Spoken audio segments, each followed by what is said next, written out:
Welcome back to another episode of What Are You Made Of with your boy, the unstoppable Mike C-Roc. I'm in the house with main man, Jason. He's part of the 10X community with me, part of Brandon Dawson's Cardone Ventures programs with me. We've had a lot of success together in each of our businesses and just a great dude. And I wanted to bring him to you. And how do you pronounce your last name, Jason? Bauch? I think regionally they call it Bauch. It's German, Bauch. But we go by Bauch. Yeah. Bauch, I mean, I'll okay. answer to anything as well. I hear you. I'm the same way. But let me introduce you. Jason's the founder of Broker's Edge. He's the president and CEO of 360 Freight Solutions, author, mentor, husband, father, and barbecue enthusiast. Man, when I just read that right there, that barbecue enthusiast, I could actually taste and smell barbecue, which is crazy. But anyway, welcome to the show, man. Thanks, brother. I appreciate you bringing me on. We've been talking about doing this for a while, so it's really cool that we finally got to put it all together. Yeah, I know. We missed each other, man. I was going to be out there in Scottsdale with you, and I was hoping to get this bad boy signed. There we go. But unfortunately, COVID hit me, and I had to stay back. But we're doing better now, and looking forward to moving the ball. Just 1 inch every day. Awesome. So you didn't go out to Scottsdale just last week or whatever, did you? No. I didn't either. I had it all planned. Yeah. Oh, you didn't? I thought you were gonna be out there. No, Okay. I had to go to LA for something. So yeah. Right. So let's get into it, man. The first question I always ask the guests as they come on here is, what are you made of? I've been prepping for this actually because it's a great question. And everybody always says, I've never been asked that before, but the fact is, we've talked privately offline and stuff, and I kind of knew what to expect from you a little bit. So for me, it's heart and tenacity. I put a tremendous amount of heart into everything that we do here at Broker's Edge and at 360. Our customers are our number one asset. I mean, we treat them like they're the only thing we have, because without them, we are nothing. And, through my years of grinding away at it, the only way you get to be where you're at with a high school education and still be a CEO and president of a company is through tenacity. I mean, just keep pushing, You're talking to a guy who 20 years ago was a paycheck away from living in his car. And I made a conscious decision to change all that and figure out how to be successful. So, and it's a daily grind every day. You're trying to figure out something, trying to do something different, trying to implement things. But I think the most important thing is consistency. Yeah. And it's not really a grind unless you tell yourself it's a grind. No matter what's happening, no matter what's happening. This is something that I've learned so much like recently. And I mean, I've known it before, but I'm really like practicing it. And all we have is the story we tell ourselves. And that story we tell ourselves, if we agree with it, becomes our reality. And so this is something that's just blown me away recently. I've been practicing this. And but I hear the same things from other people more than I hear when I say it myself. So I love to point it out. It's fun. Right. But to take me back to when you almost lived in your car, what was going on? I was at a point where I was living with a girlfriend at the time, and we just couldn't make ends meet, really. I mean, we were living in an apartment we couldn't afford, and things just weren't good. I was I think I was making $40,000 a year or something like that. This is back in the early 2000s. And, it's hard enough to live like that anyway, but plus you have other people with you and you're just trying to figure the whole thing out. Right. Yeah. And so, I started looking at the people that were around me and realizing that I was never going to get past that certain point because they were holding me back. And fortunately I came in contact with a mentor who I thankfully am still friends with today. He was my boss at the time, and we talked a little bit, and I explained to him, I'm like really trying to figure out how to step out of myself. And he took me under his wing and showed me some key things, just kind of like Brandon does with us, how he kind of specializes in something unique to what you need to do and what the thing that you need to hear. And so Michael did that for me, and I flourished. And he won't even take credit for it. That's how he is. That's the funniest thing to me. I'm like, dude, you have no idea how close I was to living in my car until you took me under your wing, man. I mean, like, I'm so thankful for that guy. Yeah, unlike Brandon, he'll tell you about it. Yeah. No, I'm just kidding. Yeah. I'm just Yeah. kidding. I He's not love this shy one, about man. it. It's my guy. It's my guy. So okay. So then, like, what? Take us through it. Like, what were some of the first things that happened when you were Well, turning it around? Like, what are the first, let's say, three things you did that made a difference? okay. Well, like I said, I talked to Michael and we sat down and he says, okay, well, let's talk about your life and what's going on. And so we laid it all out and he says, okay, well, you got to change some things. You know, the partying and all the other stuff that you do in your early 20s needs to stop. You're not going to grow as a person if you're continuously hanging out and doing all the wrong things. Secondly, you know, if your home life is not stable, you're not going to have a solid foundation. So you're going to have to either work it out, whatever you've got going on over there, or you have to cut ties and find a better situation for you to be in, which is effectively what I ended up doing. The third one actually was quite by accident. It was all about timing. My wife, who was a customer at the time, contacted him, and she said, "Hey, I don't like the guy that I'm working with right now. I want a new customer service guy, and I'd like for him to be good looking and single." He goes, "Well, I got 2 out of 3." So I knew nothing about. I actually didn't find out about this until about 10 years ago. We'd already been married for like 5 years before I found out this whole story, and so he ended up introducing me to Christy, and we hit it off right away, and we've been thick as thieves ever since. I had to figure it all out, but I eventually moved down to Texas, and that's really what brought me down here, was to be with her and to build a life, and it's been the best thing I ever did. Where were you? I grew up in Chicago. I lived Okay. there for the first 28 years of my life, and like I said, it was kind of like I had to step out of myself and do that next thing, and I couldn't figure out what that was going to be, but I needed a massive change. I was not going to grow anymore in Illinois. It wasn't happening for me. It was the same old thing, running into the same old people, no matter what you did. You kind of just outgrow the area. Yeah. So, Yeah. Yeah. Now look, what I just heard that you said is that he got you clear basically via an assessment of your current situation, because too many people skip this effectively, yes. step, right? They want to go somewhere. They're not happy where they are, but they don't really even know where they are. And Right. so Well, he helped you lay it out. So you got clear and mhm, assessed your current situation. exactly. Yeah. I mean, we laid it out. This is where you're at. This is where you want to go. What does it take to get to that point? What are the steps that you're going to miss? And, I mean, we talk about things, relationships, we talk about finances, we talked about everything. I mean, I was very transparent with the man. And it's hard when you're sitting in front of a millionaire and you're making $40,000 a year and you work for the guy and he's just killing it. It's a very humbling experience in a way because you want to be where he's at. So to really be that raw with somebody at an early age was very hard, but I wouldn't trade it for the world. Yeah. Yeah. I had a mentor back in the day. His name was Joe, and I was in sales, and he told me a lot of things, and I listened to a lot of the things he said, but some of the things I didn't, because I still partied and carried on and woke up in the morning hungover. And I look back and you can Right. see all the signs. Like they say, success leaves clues, but also failure leaves clues. You can see it. Very It's laid true. out, man. And I look Yeah. back and I'm like, geez, now I have kids and I want them to go through the right things, but they're gonna have to learn their own thing too. But yeah, so And because that really is a fine line. I mean, like we're at a level now where we can do different things for our kids that our parents couldn't do. I mean, I've read your book. We've kind of had some parallels with our childhood being rough in the early on, and divorces and things like that. That really just kind of almost defined us. But as you say, it's rocket fuel, bro.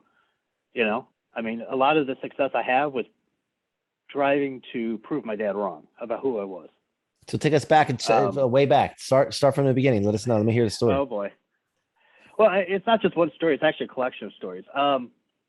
He was a very angry person. He wasn't happy with, I mean, in all honesty, if we're just put it all out there, he didn't want to be married to my mom. And so he would always find distractions or something to try to divert the fact that he didn't want to be where he was at. But he stuck around for us as kids. And that really set the pace for what not to do in a relationship. we saw a lot of things we probably shouldn't have seen, but, again, he took it out of me a lot of times because I was the oldest. My sister is the apple of his eye. He he was hard on me a lot, and he later apologized and says, Jay, I just didn't know how to treat you. I didn't know what to do. You were like my first shot at being a parent. And, he was 25 and angry when he had me. So that turned into me trying to be noticed, and by being noticed through success rather than doing stupid shit, jumping cars and getting drunk and, wrecking things. And, you can do that if you want. And I've had there's been a long wake of disasters that I've left behind me, but, it wasn't because of that. It was just because of just being a kid and who I was, we do stupid shit when we're young men. And thankfully I survived it all. And I've been able to now take all those experiences, create a culmination of it, and try to mentor people into a situation where they can be successful as well. That's the whole reason why we did Broker's Edge. As a freight broker, I have a lot of friends who would tell me, like, Jay, I really want to do what you do. I'd love, you just hang out, you do your thing, you're having a great time with everything. You seem to always have money. And, I want to be like you. And I could never figure out how to duplicate myself. And I really just didn't even understand that's really what I needed to do. Thankfully, my sister, who happens to work for the FAA, was creating a course for air traffic controllers. And so she sat me down and she says, you can do this and I can show you how to. And so that was really the spark that ignited what Broker's Edge later became. And that's an online course that teaches people how to be a freight broker. It's a 22-week course. It's very simple and easy. You watch a video, fill out some quizzes, and we have Zoom calls on a weekly basis that allow you to ask questions and give you proximity to me so that I can answer those real life issues that are coming up, and you're not just sitting there wondering. We did a lot of homework, and we found that a lot of the courses left people wondering what to do.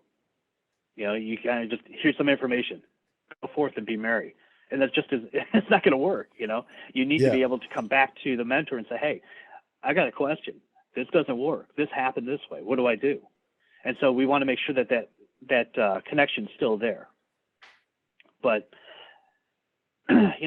coming back to your original question, what really did that was what created the fire behind my relationship with my dad was just him being unhappy and me trying to get noticed. And, I think we both won. Yeah. Yeah. So how's the relationship now? It's actually never been better. Oh, awesome. Yeah. He moved down to Florida. He's been remarried for years and he's happy. And, we've kind of buried the hatchet in so many ways. And, we've become friends. It's nice. That's good. That's good. So, you know what I'm going to say? I don't know if you're familiar with Blueprinted. Blueprinted is our new tech product that's coming out. And if you have a course, you have a book, you have an expert in any area, you've done something, you've been successful, everybody needs a blueprint. And so Blueprint, and as the listeners are listening, it's spelled BLOO. So if you go to Blueprinted, BLOO, printed.com, you can put your email address in there and check it out. Everybody's going to need to be on this app because here's the thing, Jason, you need this. And you're like, the courses, a lot of times people are just like left with like, what do I do now? A lot of it's theory, a lot of it, but Blueprinted is awesome because then what sets us apart is it's a step-by-step process to anything. Whatever you want to accomplish, there'll be a blueprint in there for you to accomplish. So starting the company, a freight company, a brokerage, right? Like, okay, what do I do first? Well, what would you do if you were starting all over again? What would be the first step? Well, and that was one of the things we noticed about the courses as well, that not only do they tell you how to do it, but they also throw you into the deep end and say, okay, well, you can do this on your own and create a business. What they don't tell you is that you have to get sales first. And I can't tell you how many people I've actually run into have created a company and wondered why it's not going anywhere. And I said, well, did you have experience doing this in the past? Have you worked as a freight broker? They're like, no. I said, okay, so you just spent money building a company and you didn't do anything? Like, who does that? But the problem is that they're being led down this path that is just a dead end. Mm-hmm. So my first step would be to do it exactly like I did it. Get a job at a freight company. Learn the things, learn the lessons. But what I'm providing is a way to augment that and kind of sidestep a lot of the things that you would not have seen or had to experience. I'm telling you, hey, this is about to happen to you. Yeah. This is what's going to happen here. Then this is going to happen. Then this is going to happen. It always goes this way. Yeah. And we started off real simple. Yeah. This yeah. is a truck. Yep. I mean, like it's very beginner. Get some wins right away. Keep them interested. Build some relationships. Make sure it's explained exactly. Yeah. So much of this business is actually networking. It's like any business, really. I mean, it's who you make friends with and who you can align yourself with. And we've done a really good job over the years of maintaining relationships through honest and reputable behavior. We're consistent in our behavior. People trust us because of that. And that's really what's allowed us to create 360 Freight Solutions and hit the ground running in such a way that we're going to do $6 million in revenue in our first year. Yeah, that's phenomenal. Yeah. And then what's the projection for next year or goal target? The goal is 10. Our 5 year is 100. And bro, you already know where I'm going with my 10. We've talked about Billy. Yeah, of course. Yeah. So, but I mean, in all honesty, it's not just going to be through the brokerage. We've got some ancillary products that we're creating for brokers themselves. And then a platform that I'm going to be talking to you. We kind of discussed you were waiting on something to happen, and that thing has happened. So we're going to sit down and have a little discussion about what that app will look like, and I want to initiate that program with you guys. Yeah. We'd love to. We'd love to help you out with that. And the fact that you're working with Brandon already just makes it so much better because, obviously Brandon's so smart in guiding people in a certain direction, and he does a great job of creating futures for people. Like you painting the picture for you ahead of time before you were even able to. And that's been so powerful for me, man. It's because, after I wrote that book, I don't think I talked about causing and creating futures in that book because I've learned it a lot from Richie Dolan recently. And I started practicing it and I'm like, holy cow, this is like a life hack. When you can paint a picture for someone and they can't even do that, it's very attractive, and people, are very attracted to you in that way because you can do something they can't, or they can't see themselves doing. Let's put it that way. So how did you get the business started in the first place? Like, did you started working for someone else that was doing it? And then, when I first moved down to Texas, I was asked to manage it was a small trucking company that had a brokerage. They were doing about $1 million a year. They had been open for a few years. And so I came down to do sales and manage the brokerage itself while they developed the asset side or the trucking side. And I must have done well because they were going on 2 cruises a year and having a hell of a fun time. And I was left holding the fort down and making, again, $40,000 a year. And I'm like, what's going on here? I'm killing it here. We're making crazy amounts of revenue and everybody else is having a good time but me. That was about the time we had an economic shift in 2008, and the company ended up folding in 2009. I ended up exiting the company just before it collapsed and moved over to create a new entity with a friend of mine that, did okay, but we could have done some different things. It was a good first step in learning how not to own a business. That eventually led me into being an agent for a company, and I did that for about 8 years. So when you're an agent, you're an independent contractor. You work under an office, kind of like you guys do, where you've got your office, but you've got the people that have their own entity and they're assigned, there's contracted through it. Okay. I did that for about 8 years, and I discovered that they had a problem where they wanted to sell the company, but 80% of the business was being handled by 20% of their people. And so they had an office full of people that weren't doing anything, and all of us outside guys that were hungry and killing it were making all the money for the company. So they had to find a way to internalize that revenue, and they made it very uncomfortable for it. Got a lot of guys, including myself, to operate. They would hamper our income. They would do some different things that just, get in the way of progress. Right. And so I took that as my invitation to leave and grow into something else. And that's when I accepted a position at a different company as the president of the company. Moved my business over, and we were able to build. We went from, at the time when I came on, we were doing about $10 million. And by the time I exited my official exit wasn't until last year in October, but we did $22 million last year. So, I mean, we definitely know how to kick some ass. Yeah, I'd say, sheesh.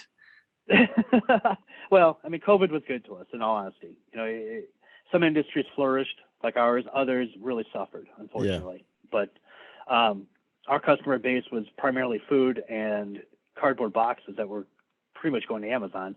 And that's effectively what everybody was doing during COVID, was eating food at home and you know, buying on Amazon. So, you know, we were feeding the beast in a lot of ways. But yeah, I mean, we definitely found success in that. So Jason, so when you read Rocket Fuel, went through that book, what were some things that stood out to you? Well, you know, I mean, we're both kind of private people. I mean, I guess people really wouldn't understand that because we're kind of doing the podcast thing right now. But then, like, you know, in my private life, I'm very quiet. I don't do much of this type of work. And so I keep to myself, and I don't share a lot of feelings and things. And I felt like that was kind of a takeaway from your childhood as well, that you were kind of, although you were C-Roc, you were still, you know, just internalizing a lot of things. You know, I remember you talking about how your dad threw that $100 bill at you, and he was like, "Here, good luck." And, you know, we had those types of moments too, you know, where it was like, okay, yeah, well, you know, go hang with your mom, have fun. You know, I'm going to go over here and do this thing. And you're like, well, shit, I wish I could be a part of that, you know? Yeah. But you have to hold it. Yeah. You got to stick to your guns, you know, you got to hold down the fort and do the right things. Yeah. I mean, really just taking those things that were coming at you and could easily be turned into negativity. I mean, at the age of 22, I was in a truck accident. I was driving for a company, and I hit a F-150 head on at 45 miles an hour when he entered my lane. I was in physical therapy for 2 years, and I was on workman's comp in Illinois for about 6 months. If that isn't hell, I don't know what to tell you, man. At 22 years old, I can barely walk. I walked like C-3PO, man. I was like limping and just real mechanical. It was weird. And you know, they were giving me pills and all kinds of stuff to kind of sedate the pain, but I didn't really take a lot of that stuff. I didn't want to. Thankfully, I didn't. I mean, I could have easily been a junkie by now if I taken all that shit. You know, so there's so many times you get crossroads. You know, you can either do the thing that you think is going to be right, that's going to work for you, or maybe take the easy way out, or something that just feels good for the moment. And, you know, far too often people accidentally deviate from their plan. Nobody plans to grow up and be a junkie. That's not a plan. Nobody plans to fail at life, ever. Hell, people don't even go, I want to be a referee when I grow up. I mean, like, nobody does. Yeah. You just find these different paths, and you take it as they come. But knowing the opportunity and really working with what you have is probably the biggest takeaway I got from the book is taking those adversities and just, you know, just my ass. I'm doing this anyway. Watch this. Throw it in the hopper. Here we go.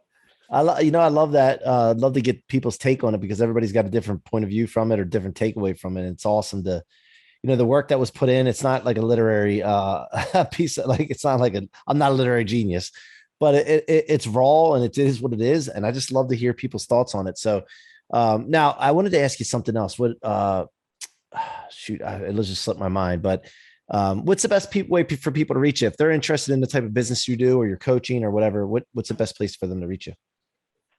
Well, we've got the websites, of course, 360freightsolutions.com, brokersedge.com, BROKERZ, like zebra, edge.com. I'm on Instagram, Jason P. Bauch, Facebook. I think it's Jason Bauch on there. We've got all the handles and stuff. I'm sure it'll be on the links. Yep. But we'll put it in the show notes. I mean, those 4 places are the easiest way to find me, get a hold of me, throw, you know, a DM, smoke signal. And paper. And do you want to talk about your book too? Like, what's the title of your book? Yeah. Well, I was fortunate enough to be a part of Ignite Your Entrepreneur. We did this with JB Owen, and it was a great experience.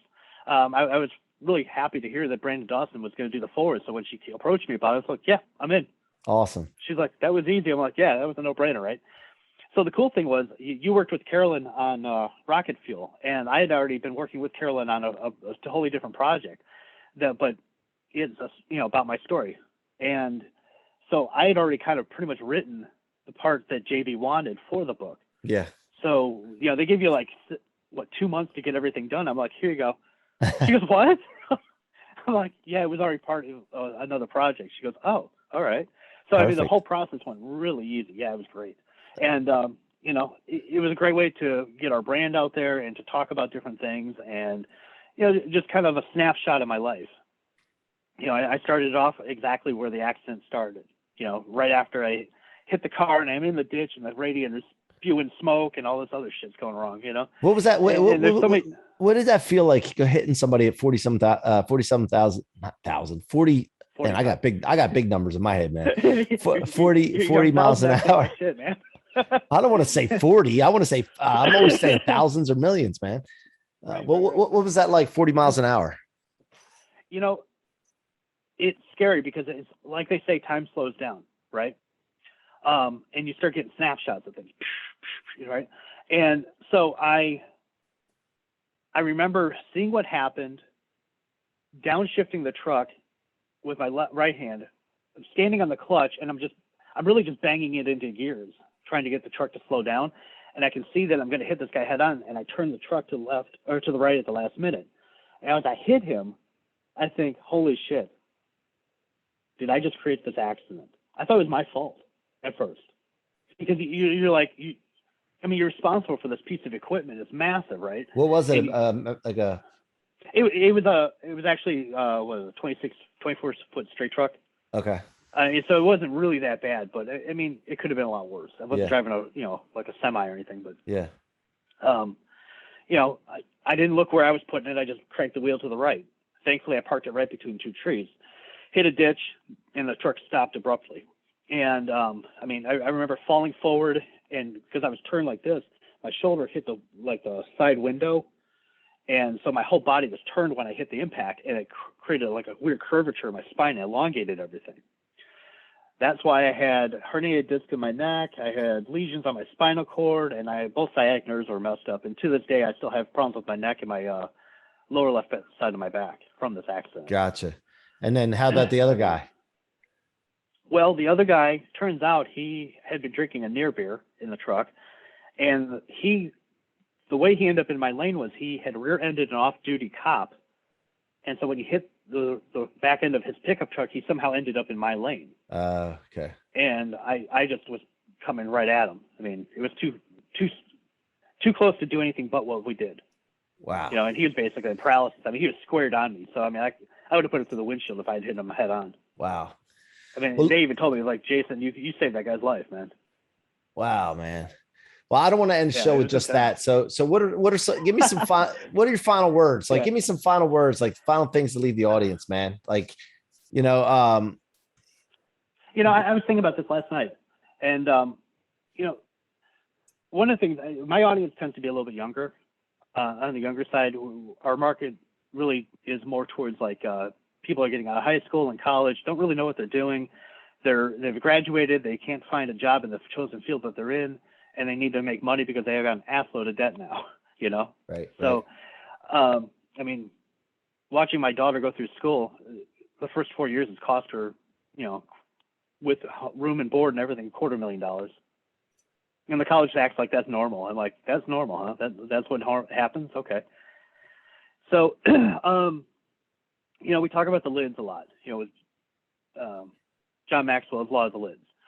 And one of the things I try to get across to the people I work with is like, look, when you're growing up, your original mentors are your parents. Typically, that's what you have to feed back on, so that's why you see so often people that go into the family business, they're firemen, they're policemen, whatever the family did, they fall into that track because, and I said track, not trap, because it isn't. If that's what you want to do, great. That's cool. We need all those people. But that's also why you find people that never quite move out of the town that they grew up in either. Right? So, you get that small town mentality. You never left town because it wasn't comfortable. It was also not what they didn't know any better. You have these little towns in Texas, and these people grow up and they do the thing, and they live here, and then, they grow old. And that's that. So what we try to do is be that next step. Okay, so your parents have taken you this far, but you need to, if you want more than that, you're going to have to find a different way to go beyond that. And you tried that through college. You may have been successful. You may not have been, but this is a different avenue. This is a faster track to some type of success. So what we've tried to do is bring those people and build them up from that point, take them beyond the parents, kind of around the college thing and into the, into a life that they can be happy and prosperous in. So, everybody needs a mentor, whether it be me, you, Brandon, John Maxwell, Grant Cardone, the list goes on, but everybody needs a mentor. Yep. Because you don't know everything, and your parents don't know everything either, man. Yeah, I mean, they know everything, but that's a lot of the wrong things. If we had stopped where our parents left off, I mean, my dad was a union. He worked for United Airlines. He retired from United Airlines. He was a union guy, and I remember telling me, he'd be like, Jay, don't be in sales. You won't like it. You're gonna have to eat what you kill. I don't think you can do that. I guess he was wrong. Yeah. Exactly. Well, look, Jason, I look forward to working with you here in the future. Put something together with that idea that you have. We'll get it going. Thank you so much for being here today. Thank you for joining me and sharing your story. I'm sure the audience appreciates it as well. Me, yeah, man. And if there's anything I could ever do for you, just reach out. And I wanted to tell you one more thing. I had that one thing I was thinking. Oh, you know what? Yeah, go ahead. I took you up on your advice about selling that house. Yeah. We're closing in 2 hours. Oh, there you go. Hey, so hopefully that was good advice. It was great advice. Yeah, when I started really looking around it, I was like, man, thank you, Mike. Really, from the bottom of my heart, thank you, because you took a load off me by helping me work through that decision, trying to figure that out. And really, kind of put it all together. So I'm really glad we. Well, the key is I had you to rely on as guidance, from a professional vantage point, Yeah. Well, the key is really kind of just asking questions and letting the people figure it out for themselves. I mean, you probably already knew the answer, before that. So, well, and I just didn't want to give up on the whole thing. It was a process, and I wanted to make sure that whatever I was doing was the right thing to do. Yeah. And, but what you said, hey, it's been around for this long. It's only crept along this much. Bye. Yeah. Get rid of it. Yeah. Let's go bigger. Yeah. So what's the point? Yeah. Well, listen, man, again, thank you very much. Thank you all for listening to the What Are You Made Of podcast with Jason Bauch and Mike C-Roc, the unstoppable Mike C-Roc. Hey, go find out that Blueprinted app, man. This is going to be something that's just something you want to get on board early. Blueprinted, BLOOprinted.com. Go check it out. Go subscribe to the podcast. If you like this, share it with your friends. And on YouTube, we're putting a bunch of new content out on YouTube at Mike C-Roc Ciorrocco. Go check it out. Until next time, be unstoppable.